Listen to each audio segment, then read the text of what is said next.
There is a particular kind of silence that settles over the English countryside just after sunset, when the last light drains slowly out of a pale sky and the hedgerows begin to blur into shadow, and it is in that silence, gentle and unhurried, that we begin our long journey back through the centuries, into a period of history so often remembered for its castles and its kings, but which was, above all else, a long, slow, breathing span of ordinary human time, made up of plowed fields and river crossings, of church bells ringing across valleys, of candlelight in small windows, and of countless lives lived quietly beneath the weight of larger events. Tonight we will walk together through the story of medieval England, from the misty, half-remembered centuries after the fall of Roman Britain, through the arrival of Norman lords on the southern coast, through the slow building of castles and cathedrals, through plagues and rebellions and wars fought for crowns, and onward to the closing years of the 15th century, when one dynasty finally gave way to another and a certain chapter of English history drew, at last, to its close.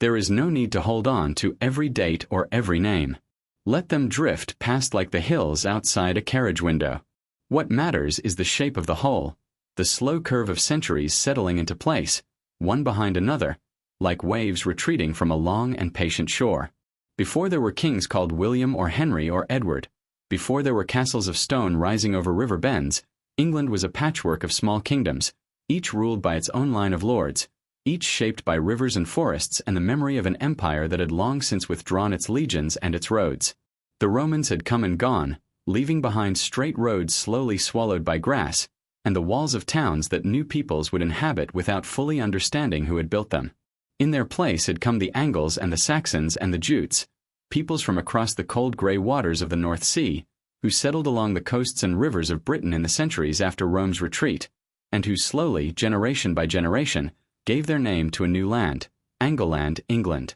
By the time our story properly begins, in the centuries we now call the Anglo-Saxon period, England was not yet one kingdom but several, kingdoms with names that still echo faintly in the shires of the present day: Wessex in the south, Mercia in the Midlands, Northumbria in the north, East Anglia along the eastern coast. Each ruled by its own king, each bound together and torn apart in turn by marriage, war, and the slow gravitational pull of larger and smaller powers. It was a world lit by firelight and lived close to the soil. Villages were small clusters of wooden halls and thatched houses gathered around a lord's hall or a church, surrounded by fields worked in long strips, and beyond the fields, forests that were both a resource and a danger, full of timber and game but also of wolves and outlaws and the unknown. Life moved with the seasons in a way that can be difficult for us to imagine now, in our world of artificial light and heated rooms. Spring meant plowing and sowing, the turning of dark earth under wooden plows pulled by oxen, the careful scattering of seed by hand across fields that had been worked in the same patterns for generations. Summer brought the long, slow labor of tending crops and livestock, of haymaking under wide skies, the days stretching out endlessly with light lingering until very late in the evening. Autumn was harvest, the most urgent season of the year, when entire villages turned out together to bring in the grain before the weather could turn, working from dawn until the light failed, storing away what would need to last through the long, hard months ahead. And winter, finally, was a season of endurance, of short gray days and long dark nights, of firelight and mending and waiting, of stretching stored food carefully across months when the fields offered nothing and the sea, if a village lay near it, might offer only cold and danger. Religion, in this world, was woven into the fabric of daily life in a way that had little separation from the rhythms of the natural year. Christianity had come to England gradually, in waves, first through the faint traces left by Roman Britain and then more decisively through missionaries sent from Rome and from Ireland in the 6th and 7th centuries, men who traveled to the courts of Anglo-Saxon kings and slowly, patiently, converted rulers and their peoples. Monasteries rose in quiet corners of the landscape, places of prayer and learning where monks copied manuscripts by candlelight, preserving not only scripture but fragments of classical learning that might otherwise have been lost entirely to the centuries. It was in one such monastery, in the north of England, that a monk named Bede, whom history remembers as the Venerable Bede, wrote in the early 8th century a history of the English church and people, one of the most important surviving accounts of this early period, a work composed in the quiet of a scriptorium, by candlelight, with a patience that mirrors the patience required to understand this whole distant age. But peace, even the fragile and uneven peace of small competing kingdoms, was not to last undisturbed. In the closing years of the 8th century, Longships began to appear along the coasts of England, carrying warriors from Scandinavia whom the chroniclers of the time called Northmen, or Danes, or simply, with a shudder that survives even in the old written records, the heathen. The Viking raids that began around the year 793, with the sacking of the monastery at Lindisfarne on the northeast coast, marked the beginning of a long and difficult period in which Scandinavian raiders, and later settlers and conquerors, reshaped the political map of England entirely. Monasteries, undefended and full of portable wealth, were natural targets, and the raids that struck Lindisfarne and other religious houses sent a wave of alarm through Christian Europe. Yet what began as opportunistic raiding gradually became something more permanent. Viking armies began to winter in England rather than simply striking and retreating to their ships, and by the middle of the 9th century, a great force that the English chroniclers called the Great Heathen Army had arrived, intent not merely on plunder but on conquest and settlement. One by one, the old Anglo-Saxon kingdoms fell before this pressure. Northumbria was overrun. East Anglia's king, Edmund, was killed, and in later centuries would be remembered as a martyr and saint. Mercia, too, was broken and divided. Only Wessex in the south, under a young king named Alfred, managed to hold out, and it is with Alfred, whom later generations would call Alfred the Great, the only English king ever to bear that title, that a new and slightly less fragile shape of English history begins to take form. Alfred's reign, in the late 9th century, was defined by a long and difficult struggle against Viking incursion, including a period when Alfred himself was reduced to hiding in the marshes of Somerset, at a place remembered in later legend as the site where he famously, and perhaps only legendarily, let a peasant woman's cakes burn while lost in thought over the fate of his kingdom. Yet Alfred rallied, and at the Battle of Edington in the year 878, his forces defeated the Viking leader Guthrum decisively enough to force a negotiated peace, one that divided England roughly in two: a southern and western portion under Alfred's control, and a northern and eastern portion, later known as the Danelaw, where Scandinavian law and custom held sway and where Scandinavian settlers gradually intermingled with the existing English population. Alfred did not stop at survival. He rebuilt fortified towns, called Buzz, across his kingdom,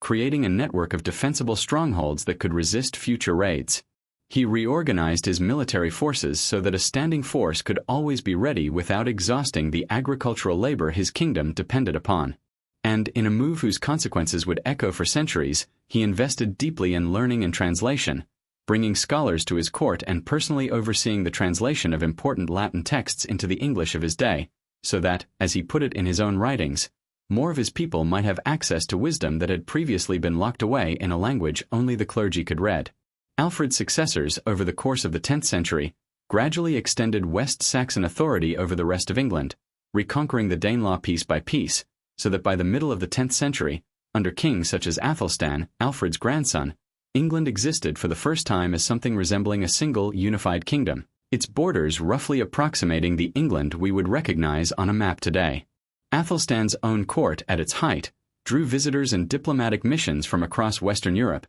including delegations connected to the Ottonian rulers of Germany and to the courts of Norway and Brittany, several of Athelstan's own sisters having been married off to continental rulers as part of a deliberate policy of dynastic alliance building, so that the West Saxon royal house, only a generation or two removed from a desperate struggle for survival in the Somerset marshes, had by Athelstan's reign become a recognized and respected player upon the wider stage of European royal politics, a transformation achieved within the span of a single lifetime and testament to just how quickly fortune could turn in this early medieval world. This unity, however, remained fragile, tested again and again by renewed Scandinavian pressure in the late 10th and early 11th centuries, a period during which a weak and much maligned king named Ethelred, remembered by history somewhat unfairly as Ethelred the Unready, struggled to hold his kingdom together against renewed Viking invasion, eventually paying vast sums of silver, known as Danegeld, in an attempt to buy off Scandinavian raiders,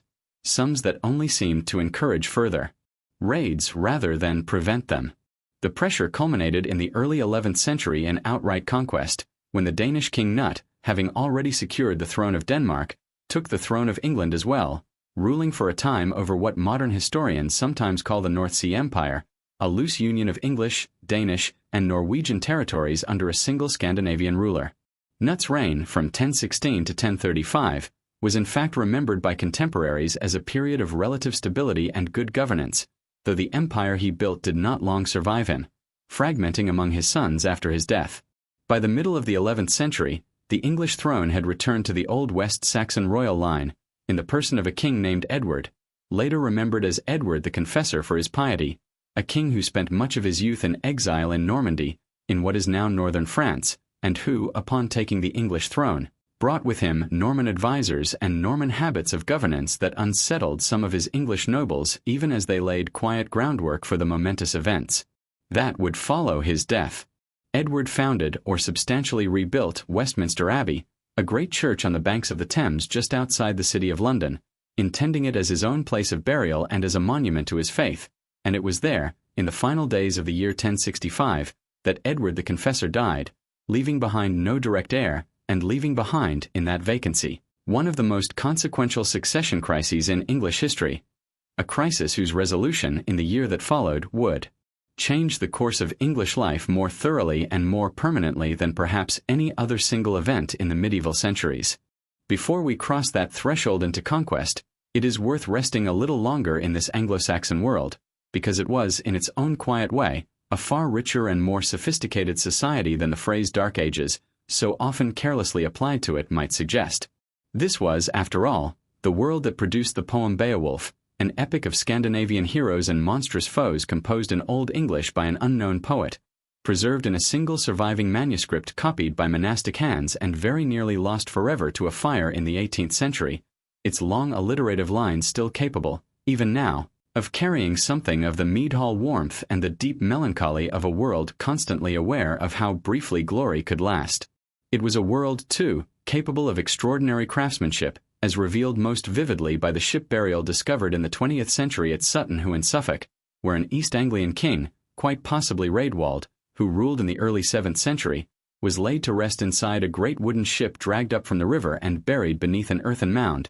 accompanied by a magnificent iron helmet, gold and garnet jewelry of astonishing intricacy, silver bowls from the Byzantine world, and weapons of the finest craftsmanship, treasures that tell us, more eloquently than any chronicle, of a society with far-reaching trade connections and a genuine appreciation for beauty, even as it remained, in other respects, a hard and uncertain world governed by the strength of a lord's sworn companions and the fragile bonds of kinship and loyalty. Law, in this Anglo-Saxon world, was not yet written in the elaborate statutes of later centuries but existed instead in codes issued by individual kings, beginning with Ethelbert of Kent around the year 600, the earliest surviving law code in the English language, and continuing through the laws of Alfred and his successors, codes that dealt not with abstract principles of justice so much as with the practical business of compensation, setting out, with careful and sometimes startling specificity, the precise payment owed for particular injuries, so that the loss of a finger, an ear, or an eye each carried its own fixed price,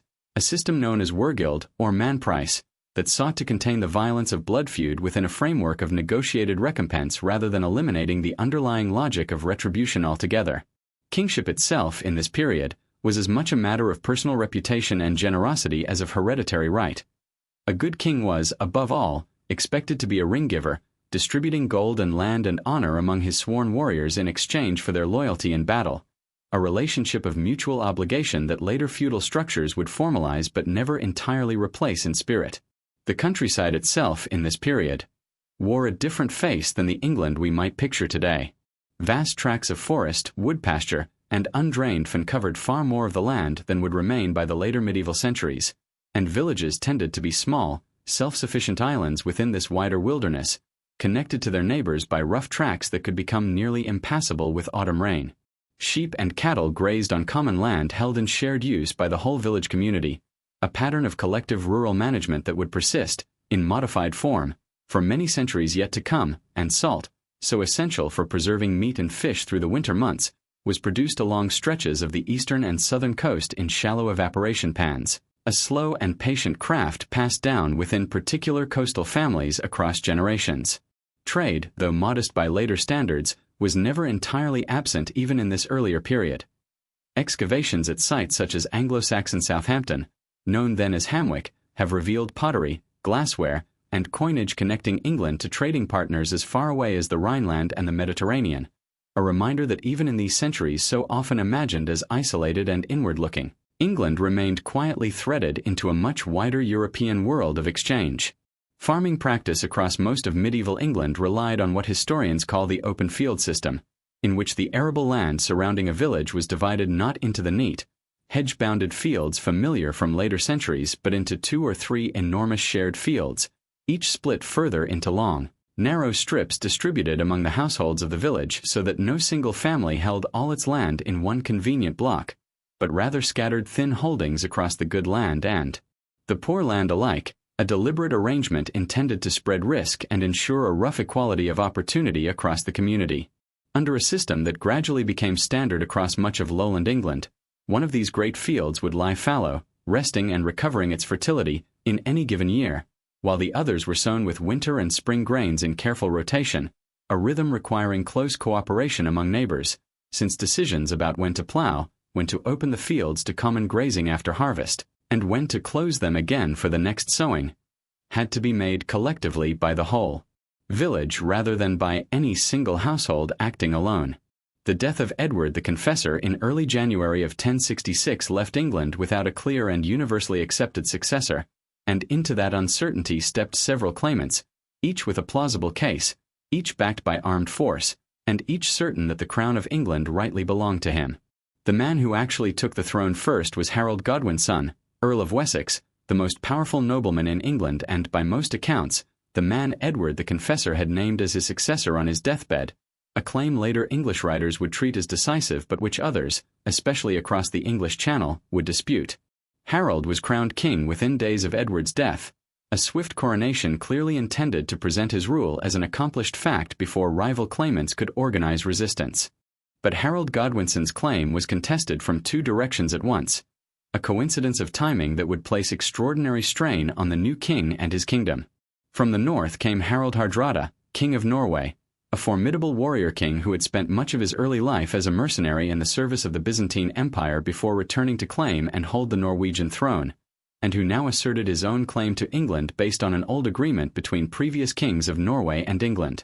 Harald Hardrada allied himself with Tostig, Harold Godwinson's own estranged brother, who had been exiled from his earldom in Northumbria the previous year and who now saw an opportunity to reclaim power by supporting a foreign invasion of his homeland. Their combined force landed in the north of England in September of 1066, and Harold Godwinson, upon receiving word of the invasion, marched his army north with remarkable speed, covering the distance from the south of England in a matter of days, and met the Norwegian and rebel force at Stamford Bridge, near the city of York, on the 25th of September. The battle that followed was a decisive English victory. Both Harold Hardrada and Tostig were killed, and the Norwegian invasion force was shattered so thoroughly that, according to the chroniclers, the survivors required only a handful of ships to carry home what had originally required several hundred. Harold Godwinson had little time to savor this victory. Even as his exhausted army rested in the north, word reached him of a second invasion, this one from the south, where William, Duke of Normandy,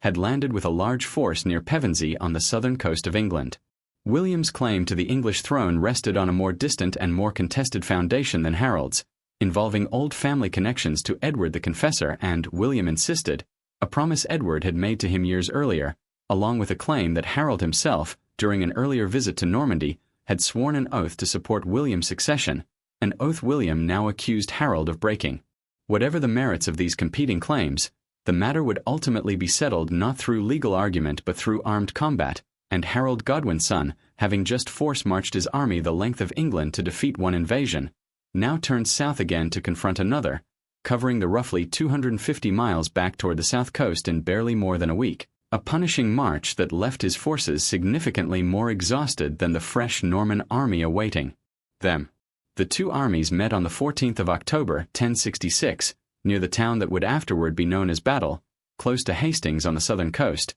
and the engagement that followed, remembered ever after as the Battle of Hastings, would prove to be one of the most consequential single days in English history. The English forces held the high ground along a ridge, forming the traditional shield wall that had served English armies well in previous engagements, and for much of the day the battle hung in the balance, with William's cavalry and infantry unable to break the disciplined English line. According to several accounts, the turning point came when portions of the Norman force feigned retreat, drawing sections of the English line down from their defensive position in pursuit, at which point the Norman cavalry wheeled and cut down the pursuing English soldiers, gradually eroding the cohesion of the shield wall. As daylight faded, Harold Godwinson himself was killed, traditionally said to have been struck in the eye by an arrow, though the precise circumstances of his death remain debated among historians even now, nearly 1,000 years later. With their king dead, English resistance collapsed, and William, Duke of Normandy, had won not merely a battle but, in effect, an entire kingdom.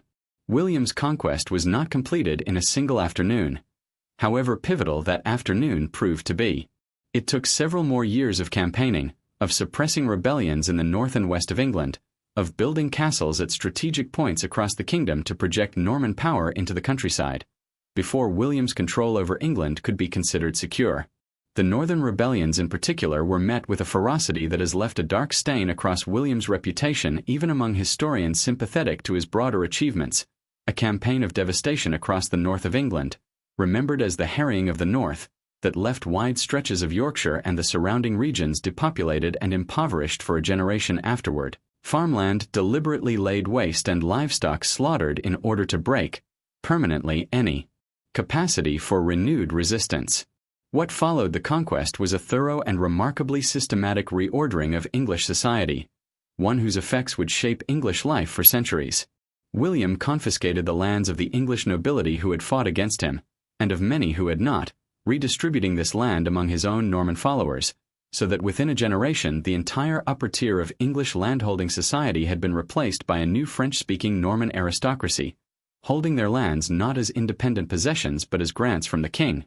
owed in return for military service, a system of mutual obligation that historians describe as feudalism, though the precise workings and even the usefulness of that term remain debated among specialists. Castles, at first simple wooden structures on earthen mounds known as motte and bailey castles, and later grand stone fortresses, rose across the English landscape in numbers that had never been seen before, visible and unmistakable symbols of a new order imposed upon a conquered land, structures that served simultaneously as military strongpoints, as administrative centers, and as constant reminders to the English population of exactly who now held power over them.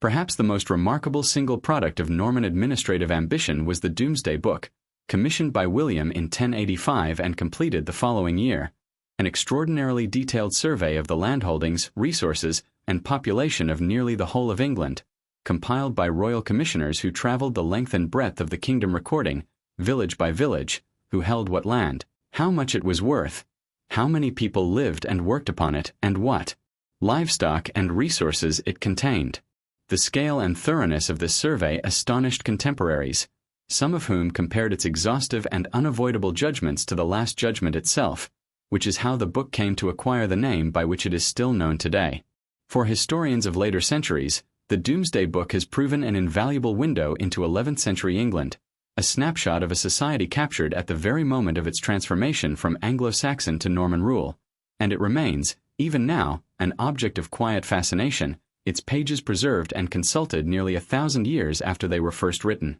The commissioners who compiled this survey traveled in small groups, calling before them at each 100 court, the traditional administrative subdivision of an English county, panels of local men, both English and Norman, sworn to answer truthfully a standardized list of questions about every manor in their district, questions covering not only the present state of the land but, remarkably, its condition in the time of King Edward the Confessor as well, allowing the compilers to record and Norman lords to justify the precise scale of change that conquest and redistribution had brought. The resulting 2 volumes, known as Great Domesday and Little Domesday, run to well over 2 million words in total, written in a heavily abbreviated Latin by a small number of scribes working with remarkable consistency of hand, and they record, among their vast catalogue of detail, the existence of some 6,000 watermills scattered across the English countryside, the presence of many hundreds of documented fisheries and salt works, and the population, status, and obligations of a rural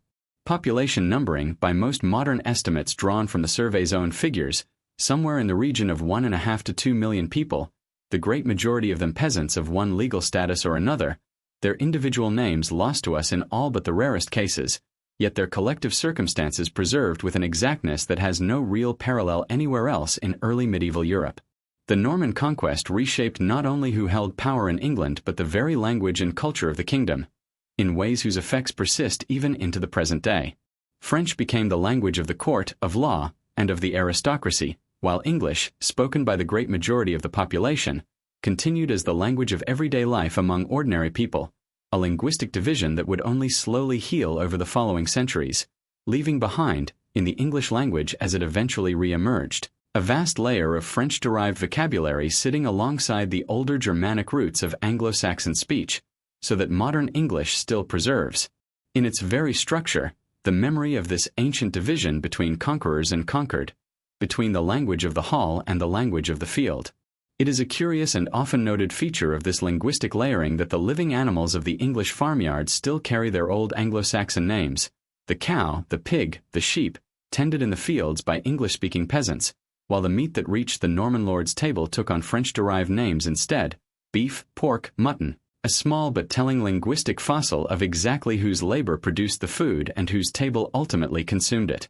The physical remaking of the English landscape extended well beyond castle walls and cathedral naves. William and his successors reserved vast tracts of English forest, including the New Forest in Hampshire where William Rufus would later die, as royal hunting preserves, subject to a harsh new body of forest law that placed the king's deer and boar under greater legal protection, in certain respects, than the peasants who lived at the forest's edge, forbidding local people from hunting game, gathering wood, or even keeping dogs capable of chasing deer without special license, restrictions, enforced by royal foresters and punishable by fines, mutilation, or worse, a body of law so resented by the English population that it would remain a source of grievance for generations, eventually forming one of the specific complaints later addressed, in modified form, in a companion document to Magna Carta itself known as the Charter of the Forest. Meanwhile, the feudal structure imposed across the kingdom organized landholding into a careful hierarchy of obligation, the king granting large estates to his most trusted tenants-in-chief, who in turn subdivided portions of that land among their own knights in exchange for military service, typically calculated at 40 days a year, a chain of obligation running downward from crown to baron to knight to peasant, each link bound to the one above by service and to the one below by protection. At least in theory, a system that gave medieval England its characteristic landscape of scattered manors, each centered on its own modest hall, its own fields, and its own small population of tenants bound, in varying degrees, to the land and to their lord. The century that followed the Norman Conquest was one of gradual consolidation, punctuated by periods of severe political instability, as the new Norman ruling class worked to secure its hold over England while also, often, fighting bitterly among itself over the succession to the throne. William the Conqueror died in 1087, and in accordance with Norman custom that did not automatically favor a single principle of inheritance, his lands were divided among his sons, with Normandy passing to his eldest son Robert and England to his second surviving son, William, remembered by the unflattering nickname William Rufus for his ruddy complexion. William Rufus ruled England until his death in a hunting accident in the New Forest in 1100, an event whose circumstances have long invited speculation about whether it was truly an accident at all, given how conveniently it cleared the way for his younger brother Henry, who happened to be present in the same hunting party and who moved with striking speed to secure the treasury and the crown in the days immediately following his brother's death. William Rufus himself remains a figure remembered with considerable ambivalence by the chroniclers of his own day, most of whom were churchmen and who consequently viewed with real distaste his often confrontational relationship with the English Church, including a long and bitter dispute with Archbishop Anselm of Canterbury over the precise boundaries of royal and ecclesiastical authority, a dispute that drove Anselm into exile for several years and that anticipated, in smaller compass, the far more famous and far more violent confrontation between Crown and Church that Henry II would later have with Thomas Becket. Yet the same chroniclers who criticized Rufus's treatment of the Church also acknowledged, sometimes grudgingly, his considerable talents as a military commander and administrator,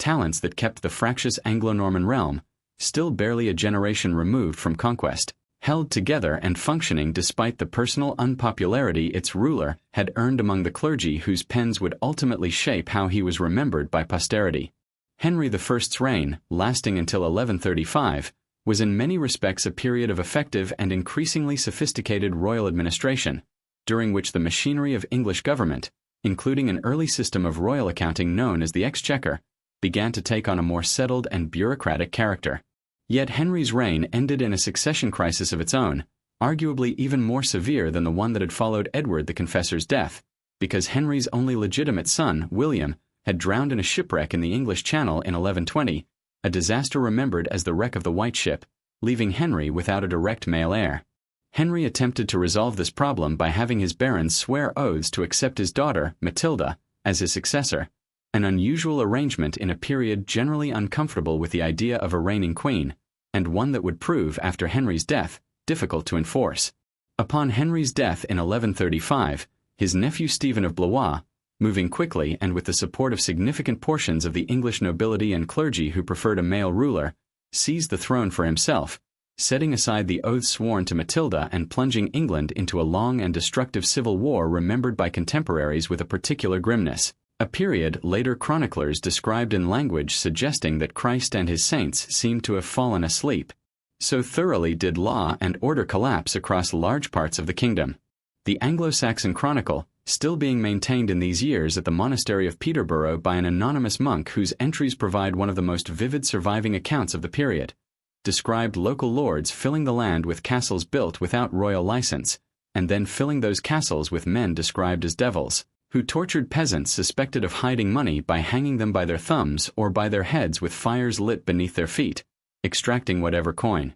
could be found through methods the chronicler catalogued with a kind of weary, horrified precision, concluding that men said openly that Christ and his saints slept, words that have echoed down through the centuries as one of the starkest single expressions of despair to survive from the whole of the medieval period. This period, known to historians as the Anarchy, lasted for nearly 2 decades, marked by shifting alliances, sieges, and a general breakdown of royal authority in many regions, as local lords took advantage of the chaos to build unlicensed castles and rule their territories with little reference to the crown at all. The conflict was eventually resolved not through outright victory by either side but through a negotiated settlement in 1153, by which Stephen agreed to retain the throne for the remainder of his own life while recognizing Matilda's son, Henry, as his eventual successor, an arrangement that came into effect the following year when Stephen died and the young Henry, already Duke of Normandy and Count of Anjou through his father, and Duke of Aquitaine through his wife Eleanor, ascended the English throne as Henry II. Henry II's reign, beginning in 1154, marked the beginning of what historians call the Angevin period, named for Henry's ancestral county of Anjou in France, and it represented, in territorial terms, one of the most extraordinary expansions of English royal power in the entire medieval period. Through inheritance and through his marriage to the formidable Eleanor of Aquitaine, herself a woman of extraordinary political skill who had previously been Queen of France before that marriage was annulled, Henry came to rule not only England but a vast collection of territories across western France, a domain modern historians sometimes call the Angevin Empire, stretching from the Scottish border in the north to the Pyrenees in the south, making Henry, at least in terms of territory, controlled one of the most powerful rulers in Europe.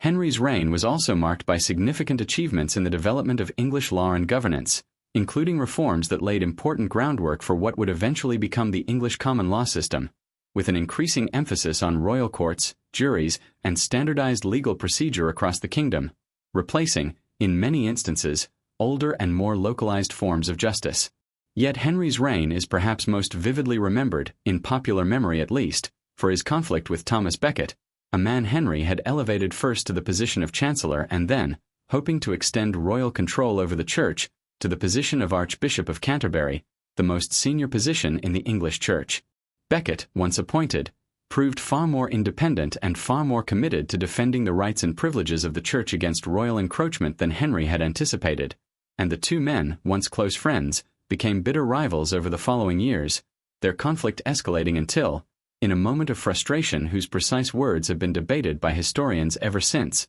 Henry reportedly asked aloud whether none of his men would rid him of this troublesome priest, words that 4 of his knights took, whether accurately interpreted or not, as an instruction, traveling to Canterbury Cathedral in December of 1170 and murdering Becket at the altar itself, an act of violence against so senior a churchman in so sacred a place that it sent a wave of horror across Christian Europe, forcing Henry to perform public penance and transforming Becket almost immediately into a martyr and, within a few years, a canonized saint, whose shrine at Canterbury would become one of the most important pilgrimage destinations in medieval England, a destination later immortalized in Geoffrey Chaucer's Canterbury Tales, written 2 centuries afterward. Henry II's final years were embittered by conflict with his own sons, who, encouraged at various points by their mother Eleanor and by rival kings eager to weaken Angevin power, rebelled against their father on more than one occasion, a pattern of family conflict that would continue after Henry's death in 1189,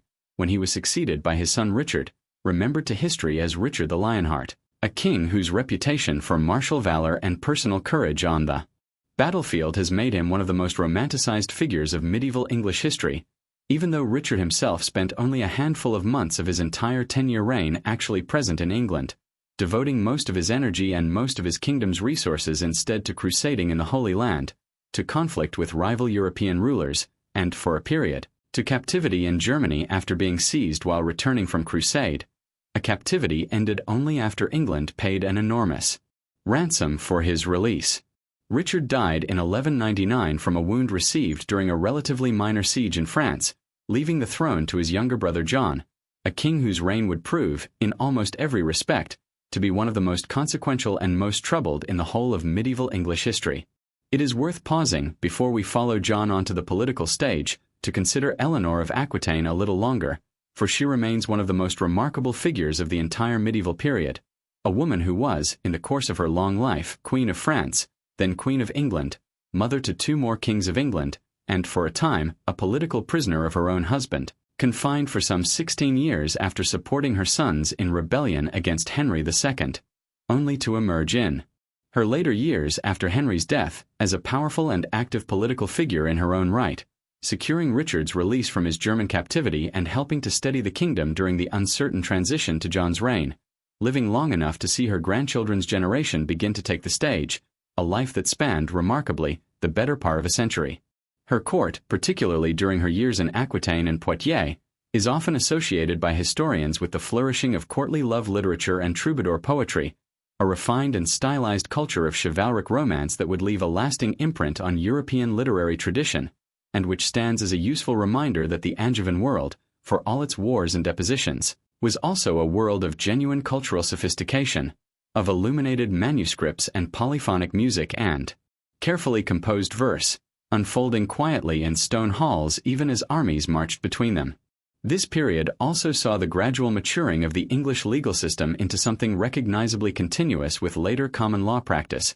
a development owed substantially to Henry II's reforms, which established regular circuits of royal justices traveling out from Westminster to hear cases in the counties, applying an increasingly standardized body of law rather than the older patchwork of purely local custom, and which introduced, for many types of dispute, the use of sworn juries, of local men to determine the facts of a case, a practice whose distant descendant survives in courtrooms across the English-speaking world even today. It was a slow and unglamorous transformation, conducted through the patient accumulation of legal writs and precedent rather than through any single dramatic reform, but it proved, in the long run, to be one of the most durable legacies of the entire Angevin period,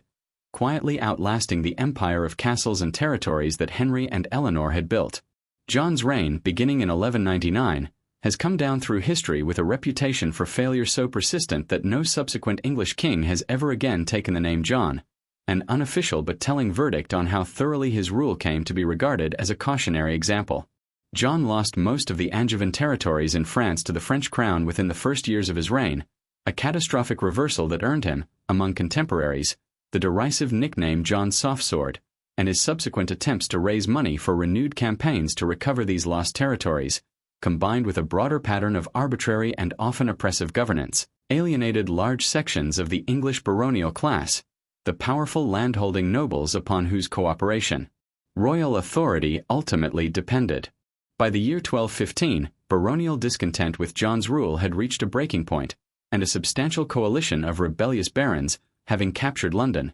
forced John into negotiations at a meadow beside the River Thames called Runnymede, near Windsor. There, on the 15th of June, 1215, John affixed his seal to a document that would become, in time, one of the most celebrated and most consequential legal texts in English and indeed world history, a charter that came to be known as Magna Carta, the Great Charter. In its original form, Magna Carta was in many respects a very specific and practical document, addressing the particular grievances of the barons of 1215, concerning matters such as feudal payments, inheritance rights, and the conduct of royal officials, rather than the sweeping universal statement of human rights it is sometimes imagined to be in popular memory today. Yet embedded within its clauses were principles of enduring significance, most famously the clause establishing that no free man could be imprisoned, dispossessed, or destroyed except by the lawful judgment of his peers or by the law of the land, a principle that would echo forward through the centuries, cited and reinterpreted by later generations of English lawyers,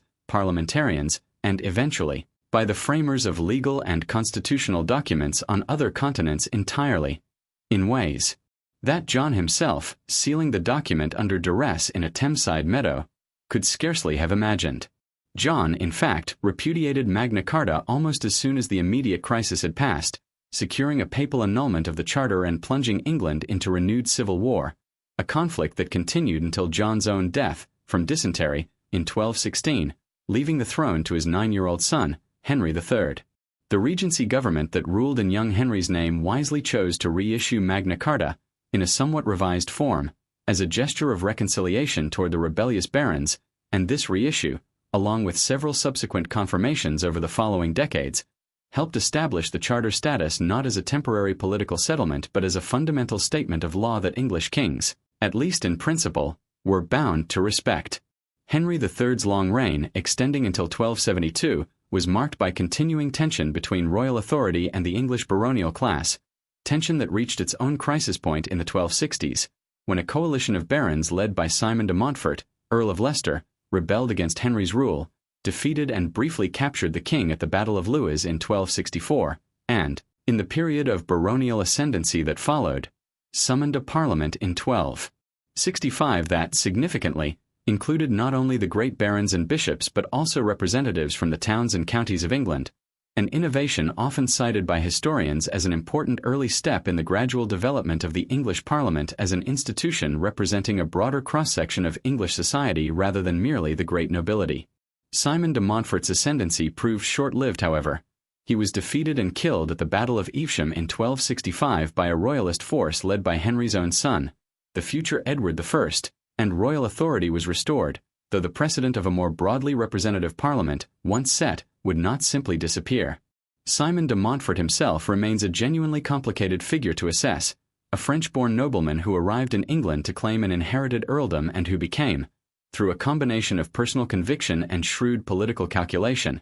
the leading voice of a reform movement that sought to bind the king's exercise of power to the advice and consent of a formal baronial council, an ambition articulated most clearly in a set of reforms known as the Provisions of Oxford, agreed in 1258, which Henry accepted under pressure and then, characteristically, attempted to have annulled at the earliest opportunity, a pattern of royal concession followed by royal repudiation that echoes, in its broad shape, the earlier fate of Magna Carta itself under King John, and which suggests something important about the recurring rhythm of medieval English constitutional development. Progress achieved not through any single decisive breakthrough but through a slow, uneven cycle of crisis, concession, reversal, and renewed crisis, each round leaving behind some small residue of precedent that later generations could, in time, build upon further.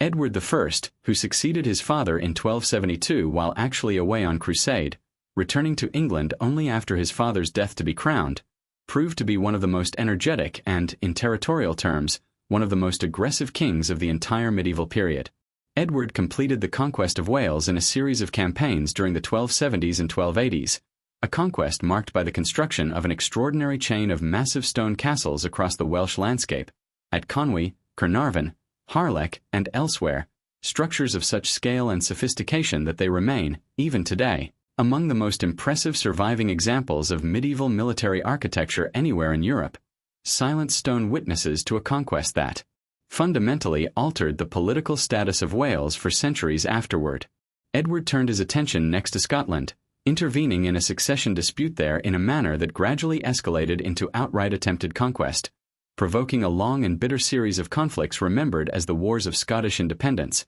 conflicts that would continue, in various phases, for decades after Edward's own death in 1307, and which produced, on the Scottish side, figures who remain celebrated in Scottish national memory to this day, among them William Wallace and, eventually, Robert the Bruce, who secured a decisive Scottish victory over Edward's grandson at the Battle of Bannockburn in 1314. Edward I's reign also saw the further development of the English Parliament as a regular institution of governance, most notably in what historians sometimes call the Model Parliament of 1395, and in the increasing regularity with which kings found themselves needing to summon such assemblies in order to secure the taxation required to fund their military ambitions, a dependency that would gradually, over subsequent centuries, shift real political power in England in ways that neither Edward nor his contemporaries could have fully foreseen. It is worth lingering a little on the actual clauses of Magna Carta itself, since the document is so often referenced in the abstract without its specific contents being closely examined. Alongside the famous clause on lawful judgment, the Charter addressed a wide range of concrete grievances. It limited the arbitrary financial demands kings could impose on their barons, it guaranteed the freedom of the English Church from royal interference in its elections, it set standard weights and measures for wine, ale, and cloth across the kingdom. It promised access to justice without excessive delay or the buying and selling of favorable verdicts, and it even included provisions protecting merchants' freedom to travel for trade and widows' rights not to be forced into remarriage against their will. Many of its 63 original clauses addressed matters that seem, to modern eyes, remarkably narrow and technical: the precise terms of feudal wardship, the width of fishing weirs on rivers, the removal of foreign mercenaries from royal service, and it is precisely this specificity, this rootedness in the practical grievances of 13th-century barons rather than any grand abstract theory, that makes the Charter's later transformation into a symbol of universal liberty and the rule of law such a fascinating example of how a historical document can accumulate meaning far beyond what its original authors intended or could have imagined. The castles Edward I raised in Wales deserve a slightly closer look as well, for they represent one of the most concentrated bursts of military architectural investment in the whole of medieval European history. At Carnarvon, Edward consciously modeled the castle's banded stonework and polygonal towers on the walls of Constantinople, hoping to evoke, in the Welsh landscape, associations with imperial Roman and Byzantine authority, while the castle at Harlech was positioned so that, in the 13th century, the sea came directly to its walls, allowing supply ships to reach the fortress even under siege, a strategic advantage since lost as the coastline has receded over the centuries. These castles were staffed by garrisons of English soldiers and administered by English officials, and around several of them, most notably Conwy and Carnarvon, entirely new fortified towns were built and populated with English settlers, granted trading privileges denied to the surrounding Welsh population, an arrangement of deliberate colonization that would leave a legacy of resentment in Wales lasting for generations, one of the underlying grievances that would eventually feed into Owain Glyndwr's rebellion more than a century later. The 14th century opened in England with the troubled reign of Edward II, a king whose relationships with a series of favoured courtiers, most notably Piers Gaveston and later Hugh Despenser, provoked deep and lasting resentment among the English nobility, resentment that eventually culminated in Edward's forced deposition in 1327, engineered by his own wife, Isabella of France, acting in alliance with her lover Roger Mortimer, and followed shortly afterward by Edward's death in captivity under circumstances that remain, even now, the subject of historical debate and considerable legend. The throne passed to Edward's young son, Edward III, who, upon reaching adulthood, moved decisively to overthrow the regency government of his mother and Mortimer and to establish his own personal rule, inaugurating a reign that would last for half a century and that would set in motion one of the longest and most consequential conflicts of the entire medieval period.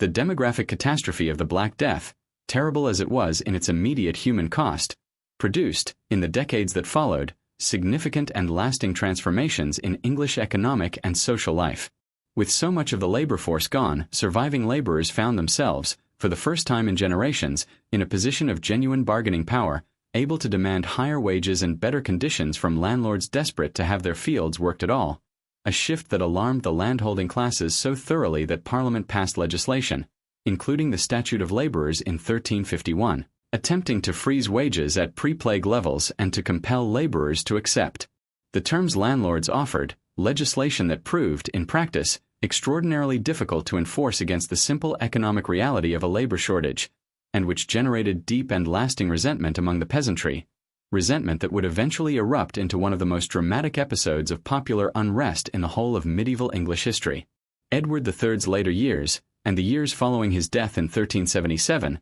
saw a gradual erosion of the military advantages England had enjoyed earlier in the Hundred Years' War, as French forces, under increasingly capable leadership, recovered much of the ground initially lost, and as the enormous costs of continued warfare placed steadily increasing strain on English royal finances, strain that fell, as it so often did in this period, most heavily upon the ordinary people of England, who were called upon repeatedly to pay new and increasingly burdensome taxes to fund campaigns whose benefits, if any, accrued chiefly to the crown and to the nobility. It was against this backdrop of plague-altered social relations, wartime taxation, and simmering resentment against restrictive labor legislation that England, in the spring of 1381, experienced the Peasants' Revolt, the largest and most dramatic popular uprising of the entire medieval period, an event that would unfold during the early years of the reign of Edward III's young grandson and successor, Richard II. The Black Death's arrival deserves a somewhat fuller telling, since so much of its terror lay in how little those who lived through it understood about what was happening to them. Contemporaries described the sudden appearance of dark swellings, called buboes, in the armpit or groin, followed by fever, exhaustion, and in the great majority of cases, death within a matter of days, a progression so rapid and so widely fatal that some chroniclers wrote of entire households perishing within the space of a single week, of priests dying faster than replacements could be found to bury the dead or hear the confessions of the dying, and of the ordinary rhythms of burial breaking down so completely in the hardest-hit towns that municipal authorities were forced to dig large communal pits rather than attempt individual graves. Medical understanding of the period, still substantially grounded in ancient theories of bodily humors, offered little genuine defense, and remedies ranged from the plausible, such as fleeing to less crowded rural areas, to the desperate and the strange, the burning of aromatic herbs to purify supposedly corrupted air, the wearing of protective charms, and, in some continental cities though less commonly in England itself, outbreaks of violent scapegoating against minority communities blamed, entirely without foundation, for causing the disease. What modern science has since established, through the careful work of historians and microbiologists working from surviving skeletal and documentary evidence, is that the underlying cause was almost certainly the bacterium Yersinia pestis, carried by fleas that traveled on black rats, themselves frequent stowaways aboard the merchant ships that connected England to the wider trading world, so that the very commercial networks that had brought prosperity to English ports also, tragically, provided the disease's most efficient means of transport. The economic aftershocks of the plague rippled outward for decades. With roughly a third of the population gone, the ratio of land to available labor shifted dramatically in favor of the survivors. Rents that landlords had once been able to demand with confidence now had to be renegotiated downward to attract tenants at all. Some manors saw fields abandoned entirely and converted from labor-intensive arable farming to less labor-intensive sheep grazing, a shift that would, over the following 2 centuries, gradually transform England into one of the great wool-producing regions of Europe. The profits of that will trade eventually funding many of the great parish churches whose towers still rise above English villages today. Wages for skilled and unskilled labor alike rose substantially in real terms despite the government's repeated legislative efforts to suppress them, and a class of increasingly prosperous free tenant farmers, sometimes called yeomen, began to emerge in the countryside, purchasing additional land and, in some cases, rising into the lesser gentry within a generation or two, a degree of social mobility that would have seemed almost unthinkable in the more rigidly stratified rural society of the previous century. The Peasants' Revolt of 1381 began in the counties of Essex and Kent, sparked most immediately by the imposition of a particularly unpopular poll tax, a flat tax levied on every adult regardless of income, which fell far more heavily, in proportional terms, upon the poor than upon the wealthy, and which came on top of years of accumulated grievance over labor legislation, feudal obligations,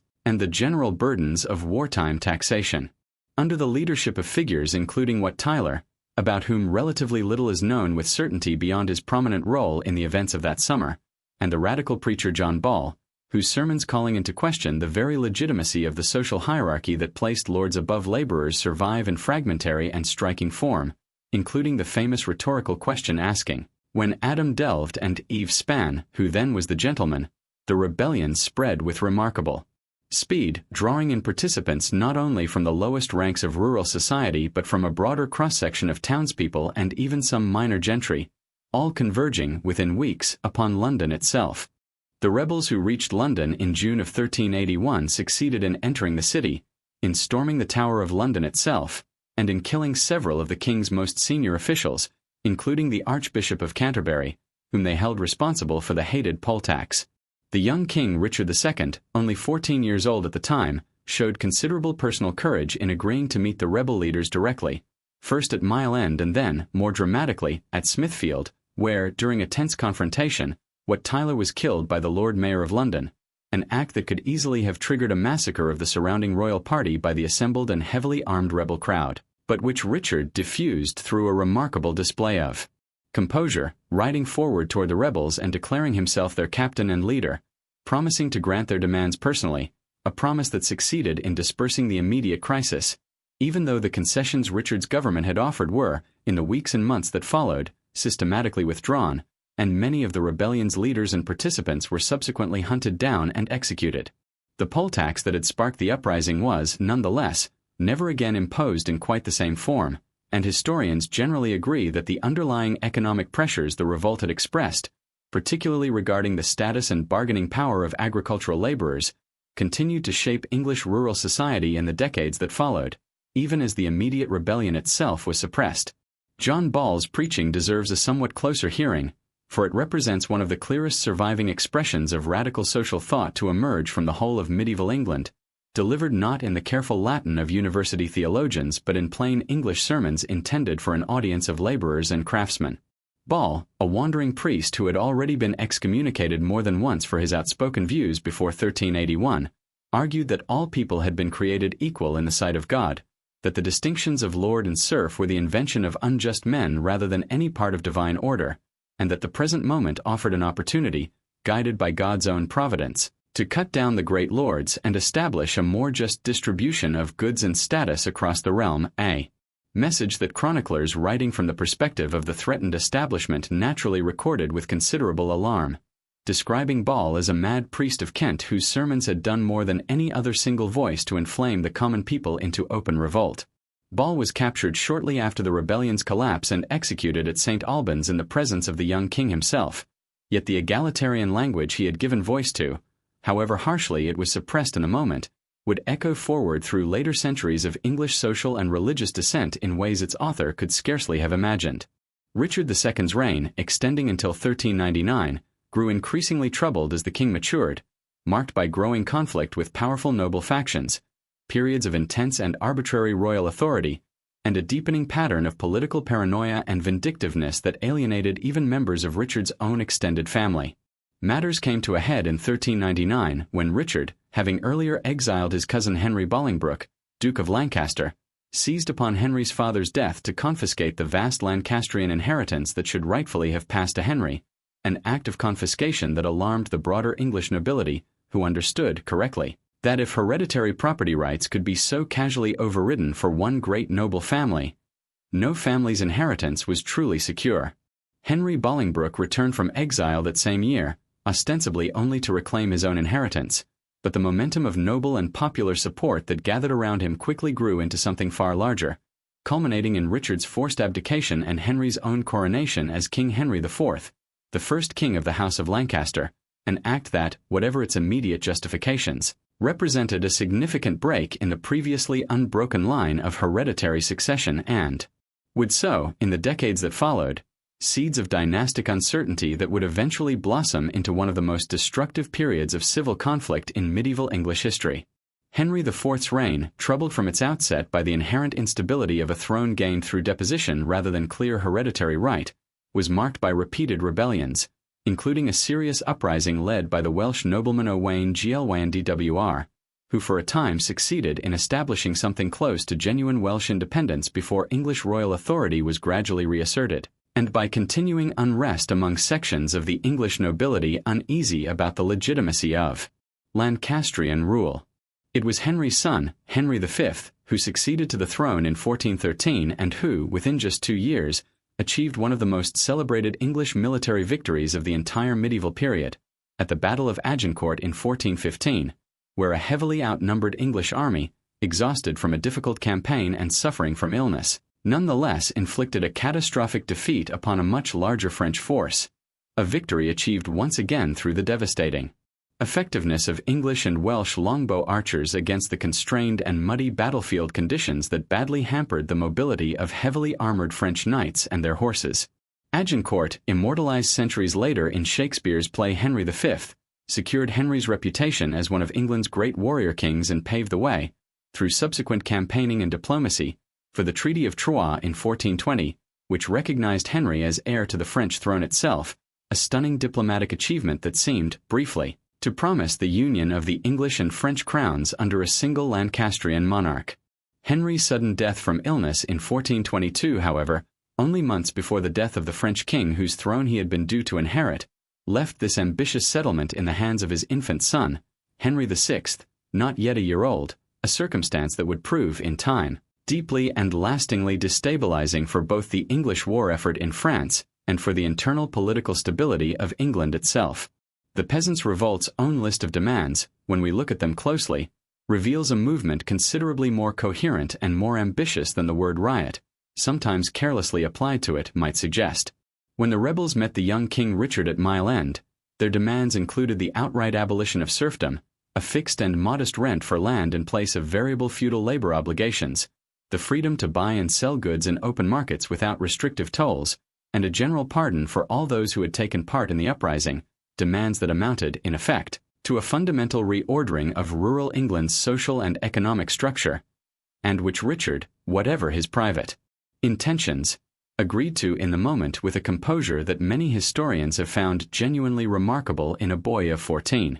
The subsequent withdrawal of these promises, and the executions that followed in the weeks after the immediate crisis had passed, should not obscure the fact that the underlying grievances the revolt expressed did not simply vanish. The institution of serfdom, already weakened by the labor shortages that followed the Black Death, continued to erode gradually over the following century, so that by the early Tudor period it had all but disappeared from the English countryside, less through any single dramatic legal abolition than through the slow, cumulative pressure of economic reality overtaking a legal framework that had already lost most of its practical force. The Welsh rebellion led by Owain Glyndwr in the early 15th century deserves a moment's further attention as well,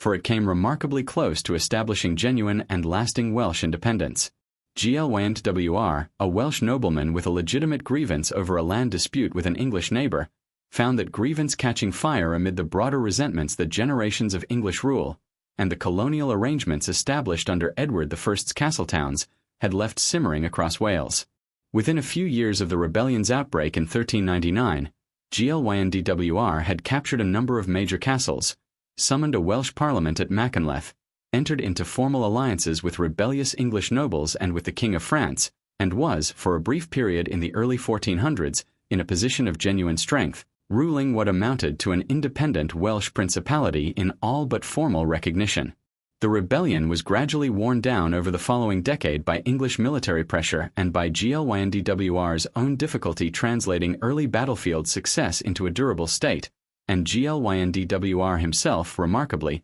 was never captured, disappearing from the historical record entirely after around 1412, his final fate and burial place remaining, even now, one of the genuine mysteries of medieval British history, and his memory preserved, ever since, as one of the most potent symbols of Welsh national identity. The long minority of Henry VI, and the character of the king himself once he reached adulthood, a man remembered by contemporaries and later historians alike as pious, gentle, and largely unsuited to the harsh demands of medieval kingship, particularly in a period of continuing warfare and factional noble rivalry, created conditions in which effective royal authority gradually eroded, even as the military situation in France, so favorable at the time of Henry V's death, steadily deteriorated. English fortunes in the 100 Years' War were dramatically reversed over the following decades, a reversal in which the emergence of Joan of Arc, the remarkable young Frenchwoman who claimed divine guidance in leading French forces to the relief of the besieged city of Orleans in 1429, played a significant symbolic and practical role in reviving French morale and military fortunes, even though Joan herself was eventually captured, tried, and executed by burning in 1431, in a trial conducted with substantial English political involvement.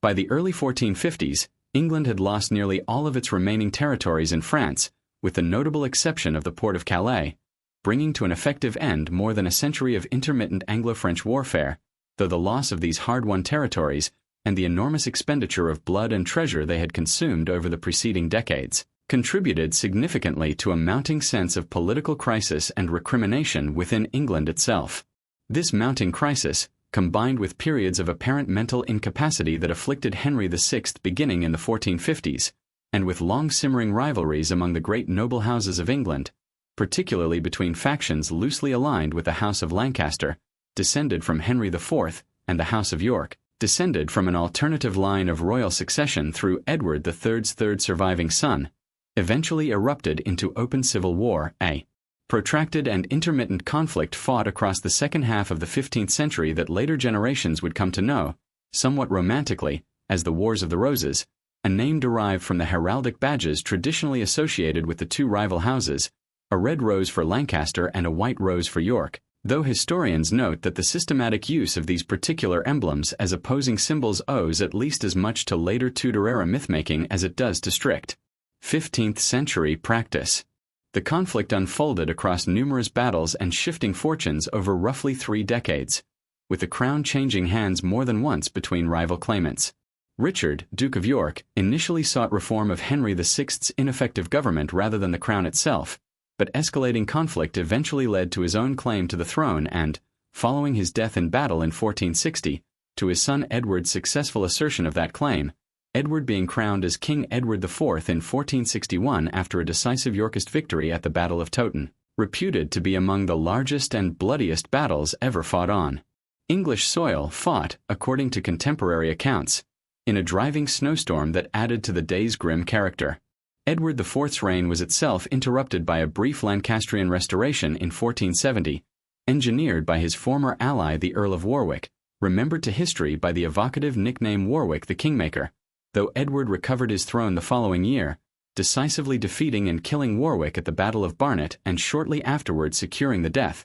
at the Battle of Tewkesbury, of Henry VI's own son and heir, effectively extinguishing the direct Lancastrian line of succession and leaving Edward's own rule considerably more secure for the remainder of his reign. Warwick's own career illustrates, as clearly as any single life from this period could, just how much political power had come to rest, by the mid-15th century, in the hands of a small number of great magnate families, whose combined landholdings, retained affinities of armed retainers, and networks of marriage alliance could rival, and at moments genuinely exceed, the resources directly available to the crown itself. Warwick, holding vast estates inherited through his own marriage and controlling, at his peak, a following of retainers numbering in the thousands, was able first to help place Edward on the throne, then to remove him from it in favor of the very Lancastrian rival Edward had originally displaced, and finally to die in battle against the king he had once made, a career whose sheer volatility captures something essential about how personal,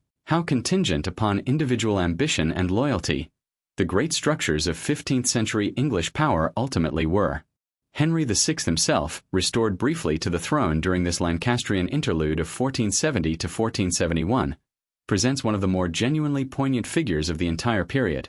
a king whose long periods of apparent catatonic withdrawal, whose gentle and unworldly temperament so ill-suited to the violent politics surrounding him, and whose eventual death in the Tower of London shortly after Edward's final victory, almost certainly by murder though officially recorded otherwise, have led some historians to view him less as a failed political actor than as a man fundamentally unsuited to the role history had placed upon him, a founder, in his own quieter contributions, of Eton College and King's College, Cambridge, both still standing today as perhaps the most lasting and least contested legacies of his troubled reign, institutions of learning that have long outlasted the dynastic struggle that consumed the rest of his kingship.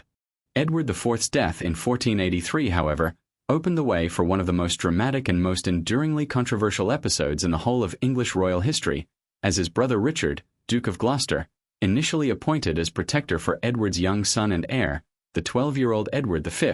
instead moved swiftly to have the young king and his younger brother declared illegitimate, to seize the throne for himself as King Richard III, and to confine the two boys within the Tower of London, from which they subsequently disappeared entirely from the historical record, their fate never definitively established, though the strong suspicion of murder, whether ordered by Richard himself or by others acting in his interest, has shadowed his reputation ever since, immortalized, centuries later, in a deeply unflattering portrait by William Shakespeare that many modern historians regard as considerably more hostile than the surviving. Contemporary evidence strictly warrants, even as the fundamental mystery of the prince's disappearance remains genuinely unresolved even by the careful standards of modern historical inquiry. Henry Tudor's own claim to the throne, when examined closely, was in strictly hereditary terms considerably weaker than that of several other figures still living in 1485, descending from Edward III only through an illegitimate line later legitimized but explicitly barred,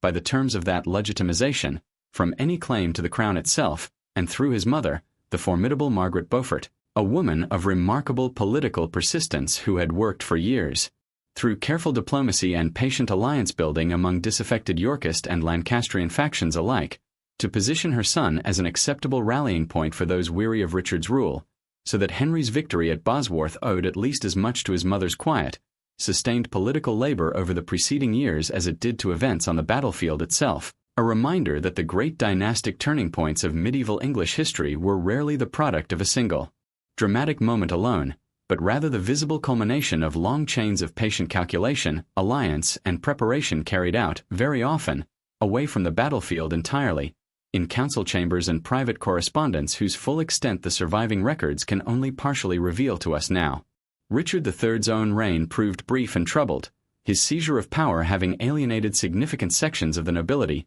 and it was brought to a decisive end at the Battle of Bosworth Field in August of 1485, where Richard was killed in combat, the last English king to die in battle, defeated by the forces of Henry Tudor, a claimant with a relatively distant but nonetheless real connection to the House of Lancaster, who was crowned upon the battlefield itself, according to popular if not entirely verified tradition, with a circlet retrieved from a nearby hawthorn bush, and who took the throne as King Henry VII, founding the Tudor dynasty and, in marrying Elizabeth of York, Edward IV's daughter, symbolically uniting the rival houses of Lancaster and York whose conflict had consumed English political life for a generation, bringing, at least in the traditional historical narrative long favored by generations of English historians and popular storytellers alike, the long medieval centuries of England's history to their formal close, and opening, in their place, the different and in many ways equally turbulent chapter of Tudor rule that would follow. The disappearance of the two young princes from the Tower of London remains, even after more than 5 centuries of investigation, argument, and periodic new discovery, one of history's most enduringly debated mysteries, and it is worth sitting with the genuine uncertainty of it rather than rushing toward a tidy conclusion. Richard III has, ever since the Tudor period that followed his death, borne the heaviest weight of suspicion, and the case against him is not without real substance. He alone had both clear motive and the practical means to control access to the boys during the crucial weeks of their disappearance. Yet other candidates have been proposed by serious historians across the centuries, including Henry Tudor himself, who would have had every reason to remove potential rival claimants once he took the throne, and the Duke of Buckingham, briefly Richard's closest ally before his own sudden rebellion and execution. Bones discovered beneath a staircase in the Tower in the 17th century, and reburied at Westminster Abbey on the order of King Charles II, have long been popularly associated with the princes, though modern historians and scientists have called for renewed forensic examination using techniques unavailable to earlier generations, examination that has not, as of the most recent scholarship, been permitted to proceed, leaving the mystery formally as open today as it was in the autumn of 1483. The Battle of Bosworth Field, for all its enormous historical consequence, was in military terms a relatively modest engagement, likely involving no more than a few thousand combatants on each side, decided in considerable part by the last-minute defection of Lord Stanley's forces from ostensible neutrality to active support of Henry Tudor, a betrayal, from Richard's perspective, that proved fatal, as Richard, seeing his cause faltering, led a direct and famously reckless cavalry charge toward Henry's own position in an apparent attempt to end the battle personally by killing his rival outright, a charge that came remarkably close to succeeding before Richard was surrounded and killed, becoming, as history would record it, the last English king to die in combat on English soil, his crown, according to the enduring if not entirely verifiable tradition, retrieved from where it had fallen or from the branches of a nearby hawthorn bush and placed upon Henry's head there on the battlefield itself.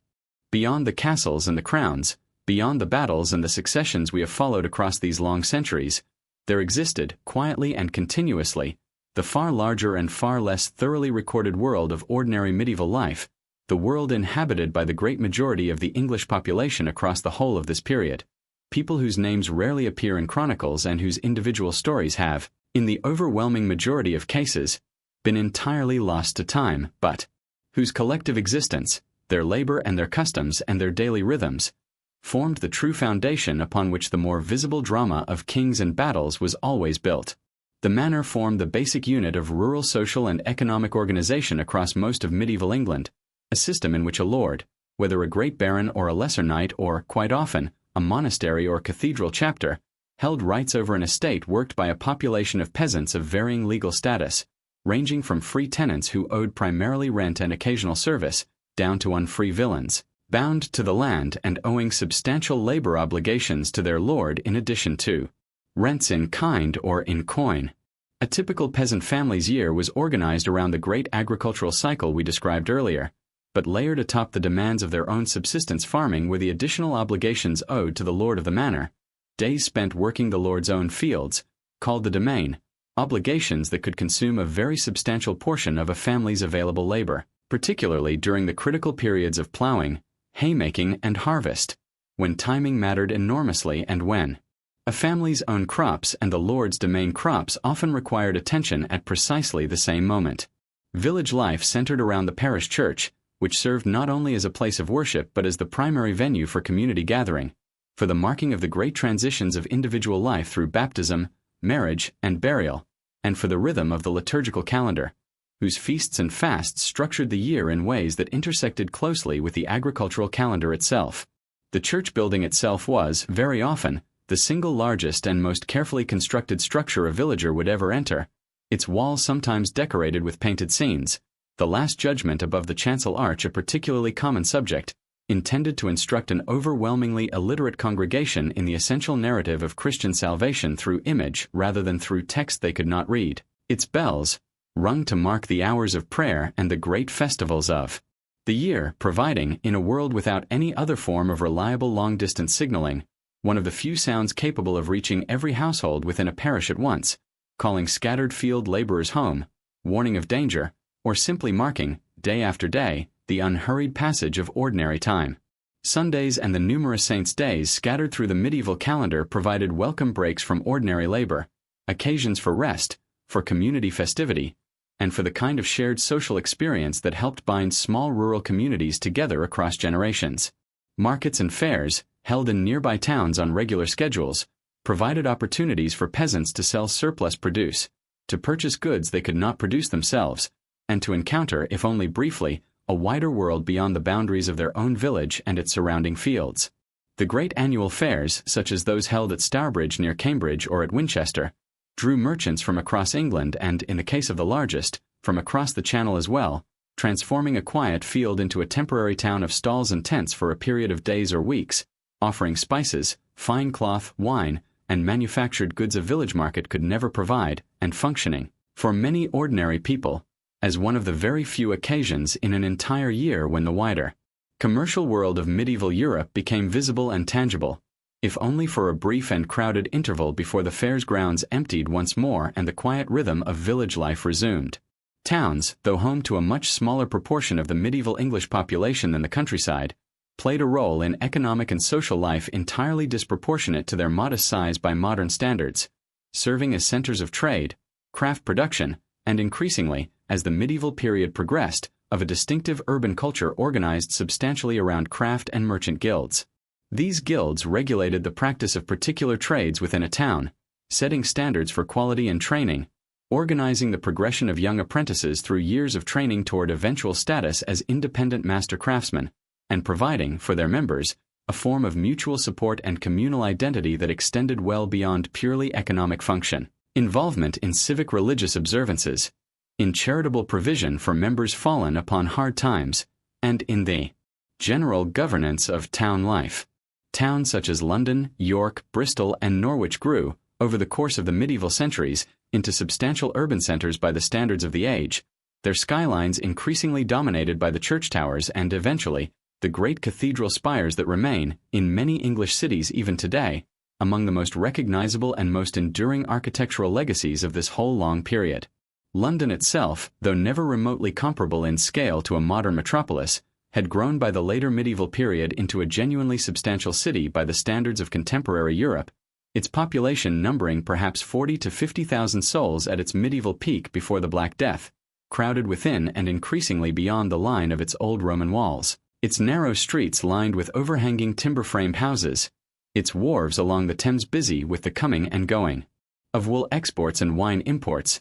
its skyline dominated by the spire of old St. Paul's Cathedral, taller by some accounts than the cathedral that stands on the same site today, and its bridge across the Thames, London Bridge, itself lined with houses and shops and considered, by visitors from the continent, one of the genuine wonders of the English kingdom. The building of England's great medieval cathedrals, structures such as Salisbury, Wells, Lincoln, and Canterbury, represented an extraordinary collective undertaking, projects that typically stretched across generations, consuming enormous resources of skilled labor, material, and sustained community commitment. Structures whose soaring stone vaults and intricate tracery windows represented the very pinnacle of medieval architectural and engineering achievement,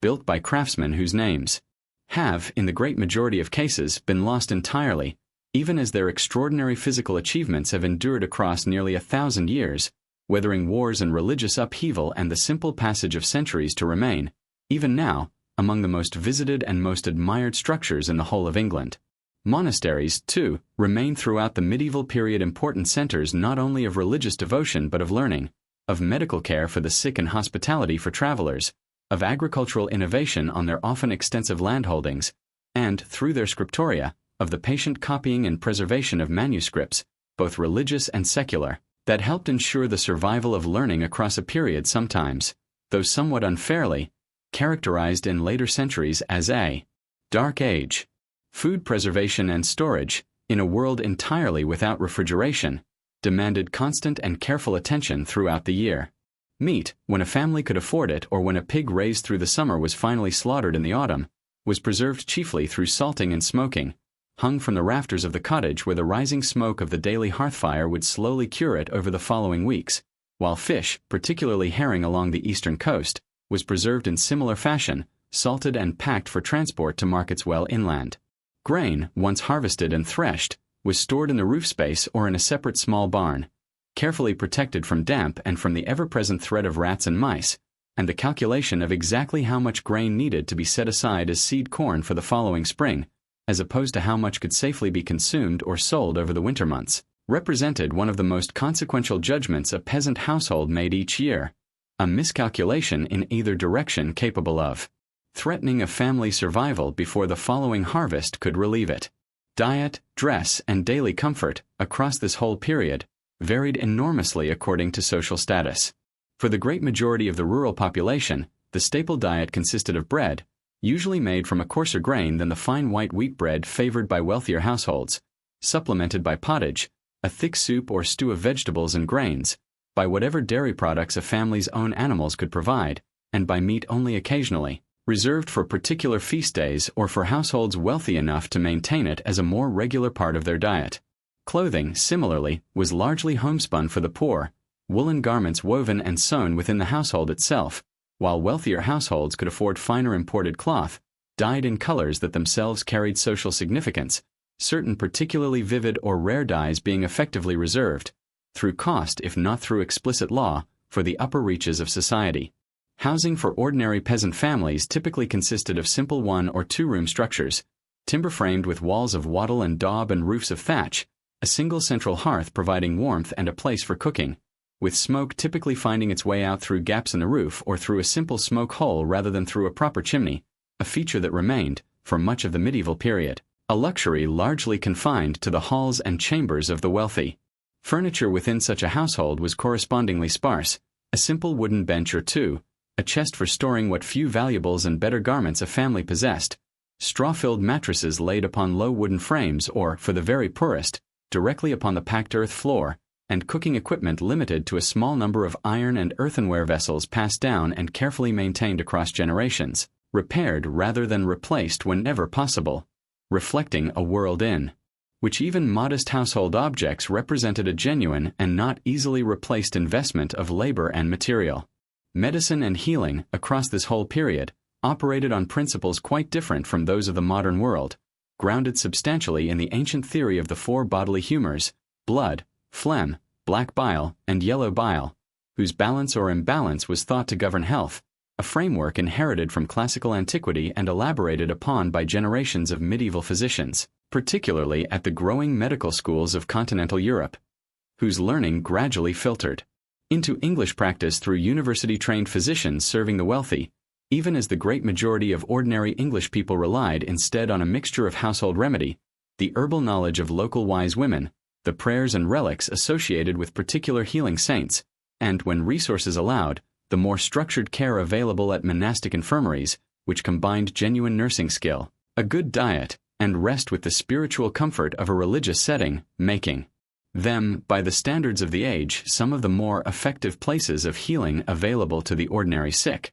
Women's lives across the medieval centuries varied enormously according to social status, yet certain broad patterns held across most of English society. A peasant woman typically worked alongside her husband in the fields during the busiest agricultural seasons while also bearing primary responsibility for the household, for dairying, for spinning and weaving cloth, for tending the kitchen garden and small livestock such as chickens and pigs, and for raising children, labor that was every bit as essential to a family survival as the fieldwork more commonly associated, in popular imagination, with medieval men.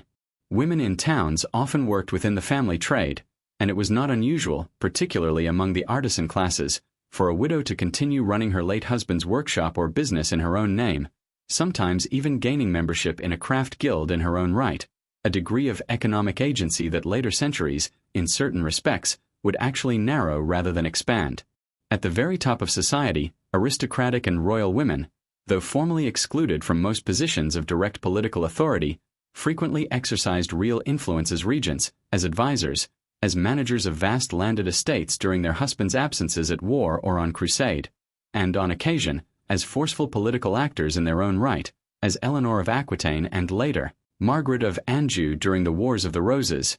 both demonstrated with unmistakable clarity. Childhood in medieval England was, by modern standards, brief, and children were expected to begin contributing meaningfully to household labor from a young age, gathering firewood, minding younger siblings, scaring birds from newly sown fields, tasks that gradually increased in responsibility as a child grew older. Though this should not be mistaken for an absence of affection or of what we might recognize as genuine childhood play, since surviving evidence, including small toys, ball games, and the disapproving comments of moralists about children's noisy games in churchyards, suggests a world in which childhood held its own recognized, if brief, place before the full weight of adult labor settled upon a young person's shoulders,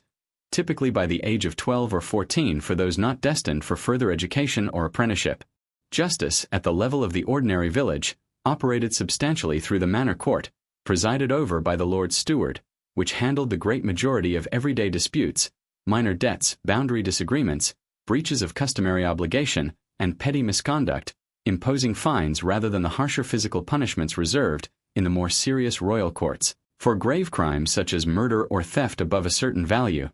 offenses that could indeed carry the penalty of hanging, a sentence that was neither rare nor regarded with the particular horror our own age might attach to it, but treated instead as an ordinary, if solemn, feature of a community system of order, often carried out publicly and attended, as public events, by a substantial portion of the surrounding population. Entertainment and festivity, though modest by later standards, filled the calendar with real regularity. Village fairs brought traveling entertainers, jugglers, musicians, and tellers of tales alongside the more practical business of trade, while the great feast days of the church calendar, Christmas, Easter, and the rogation days before Ascension, when villagers walked the boundaries of their parish in a practice called beating the bounds, provided occasions for shared meals, for the relaxation of ordinary labor discipline, and for the kind of communal celebration that helped bind small, tightly interdependent communities together across the long working year. Mystery plays, staged by craft guilds in larger towns,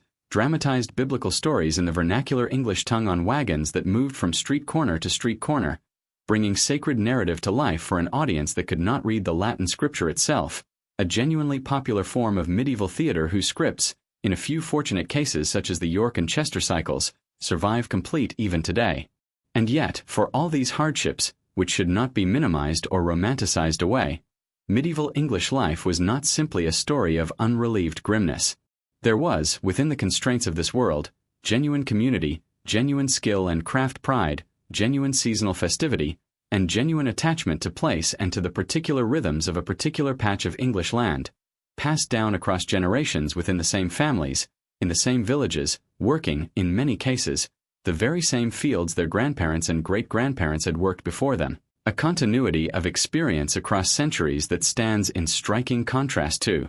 the far more mobile and far more rapidly changing patterns of life that later centuries, and our own era most of all, would eventually bring.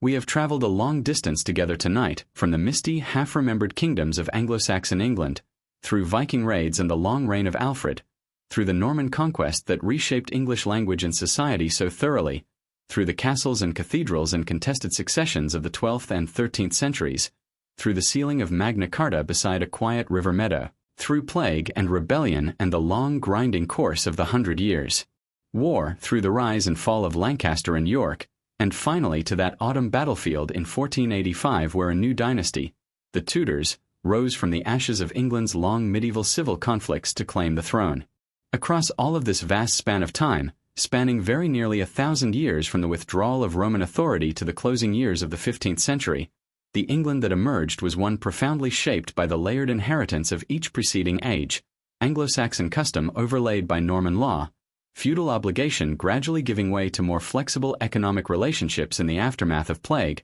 and the slow, uneven, but ultimately consequential development of institutions, particularly Parliament and the common law, that would continue to shape English and eventually British governance for centuries still to come. It is worth remembering, as we close, that the people who actually lived through these centuries experienced them not as a fixed sequence of dates to be memorized but as the ordinary unfolding of their own single lives, each generation inheriting a world already old, already layered with the customs and structures and half-forgotten memories of the centuries before it, and each generation, in turn, adding its own quiet contribution before passing the whole inheritance onward to the next. The vast majority of these lives left no written record at all, no chronicle entry, no charter, no surviving letter, only the faint traces of their labor visible still, if one knows where to look, in the shape of ancient field boundaries, in the worn stone steps of village churches, in the very language we still speak today, layered as it is with the Old English of Alfred's court and the Norman French of William's conquest.